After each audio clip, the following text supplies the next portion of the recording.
غزہ لہو لہو، اسرائیلی فوج کے غزہ پر بری، بحری اور فضائی حملے، نہتے فلسطینیوں کو خون میں نہلا دیا۔ مزید 302 شہید، مجموعی تعداد 8000 سے زیادہ ہو گئی۔ 3300 سے زیادہ بچے اور 1800 خواتین شامل، 20000 زخمی۔ علاقے میں طبی سامان، خوراک، پینے کے پانی اور بجلی کی قلت۔ صہیونی دہشت گردی نے 23 لاکھ فلسطینیوں کو بھوک اور بیماری کے خطرے میں ڈال دیا۔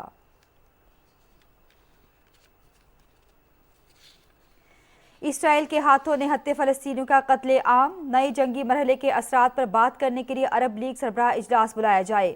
فلسطینی صدر محمود عباس، سیکرٹری جنرل اقوام متحدہ انتونیو گوتریس کا ایک بار پھر جنگ بندی کا مطالبہ۔ حماس اسرائیل کے ساتھ قیدیوں کے تبادلے کے لیے آمادہ. اگر اسرائیل ہمارے قیدیوں کو چھوڑ دے گا تو ہم بھی 7 اکتوبر کو حراست میں لیے گئے قیدیوں کو چھوڑ دیں گے. حماس رہنما. غیر قانونی طور پر مقیم تمام غیر ملکیوں کا انخلاء. کل ڈیڈ لائن کا آخری دن. میپنگ اور جیو فینسنگ کے ذریعے مشکوک افراد کی نشاندہی کر لی گئی. ڈیڈ لائن میں کوئی توسیع نہیں ہوگی. افغان شہریوں کی وطن واپسی کا سلسلہ جاری.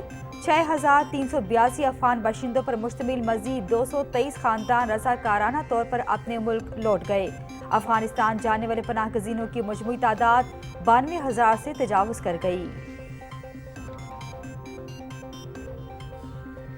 غیر قانونی طور پر مقیم غیر ملکیوں کو اپنے وطن جانا ہوگا.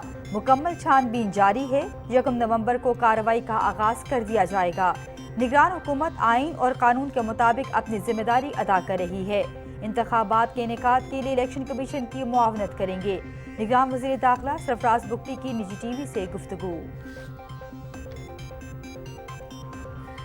پاکستان کے خلاف پروپیگنڈا. افغانستان اور ہندوستان کا گٹھ جوڑ بے نقاب. افغانستان کے اعمار پر المرصاد کے نام سے سوشل میڈیا ہینڈل پاکستان کے خلاف زہر اگلنے لگا. المرصاد کو ہندوستانی خفیہ ایجنسی را کی جانب سے مالی تعاون فراہم کیے جانے کا انکشاف. المرصاد کا مشن پاکستان کے غیر قانونی افغانیوں کو ملک سے نکالنے کے لیے فیصلے کو غلط ثابت کرتے ہوئے عالمی برادری سے ہمدردیاں بٹورنا ہے.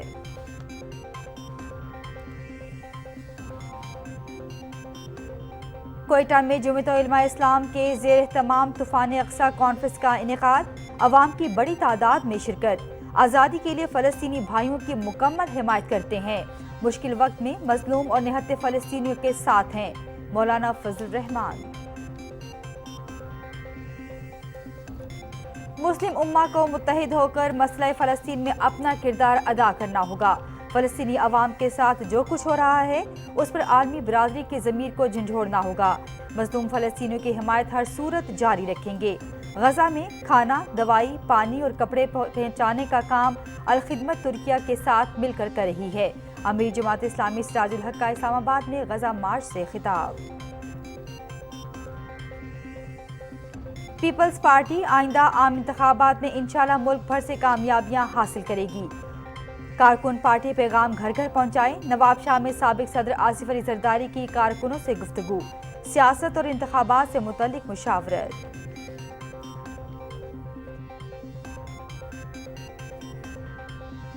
ایم کیو ایم پاکستان متوسط طبقے کو ایوان میں نمائندگی دے رہی ہے. کراچی میں سب سے زیادہ تعمیراتی کام ہمارے دور میں ہوئے.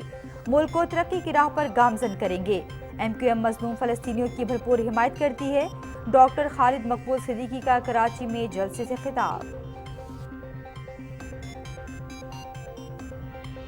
وزیر اعلیٰ پنجاب محسن نقوی کا ڈسٹرکٹ ہیڈ کوارٹر شیخ پورہ کا دورہ. مریضوں اور تیمارداروں نے شکایات کے انبار لگا دیے. وزیر اعلیٰ کا ایم ایس ہسپتال کو فوری تبدیل کرنے کا حکم. چیف ایگزیکٹو آفیسر ہیلتھ کو سخت وارننگ. شکایات کے ازالے کے لیے ڈپٹی کمشنر شیخ پورہ کی سربراہی میں کمیٹی تشکیل. بلوچستان کے ضلع آوران میں سیکیورٹی فورسز اور دہشت گردوں کے درمیان فائرنگ کا تبادلہ. 2 دہشت گرد ہلاک، 2 زخمی. فائرنگ کے تبادلے میں 2 جوان شہید. علاقے میں دہشت گردوں کے خاتمے کے لیے کلیئرنس آپریشن. سیکیورٹی فورسز دہشت گردی کی لعنت ختم کرنے کے لیے پرعزم. ISPR. شہدائے پاکستان کو سلام. وطن عزیز کی بقا و سلامتی کے لیے جان کا نذرانہ پیش کرنے والوں میں نائب صوبیدار لیاقت علی بھی شامل. نائب صوبیدار لیاقت علی نے 12 ستمبر 2014 کو شمالی وزیرستان میں دہشت گردوں کے خلاف آپریشن کے دوران بہادری سے لڑتے ہوئے جام شہادت نوش کیا. کینیڈا کے صوبے برٹش کولمبیا میں خالصتان کے قیام کے لیے سکھ فار جسٹس کے زیر اہتمام ریفرینڈم. گرو نانک سنگھ سکھ گردوارہ میں سکھ برادری آزاد خالصتان کے دوسرے مرحلے کے لیے ووٹ ڈال رہے ہیں. 10 ستمبر کو پہلے مرحلے میں 1,35,000 ووٹ ڈالے گئے تھے.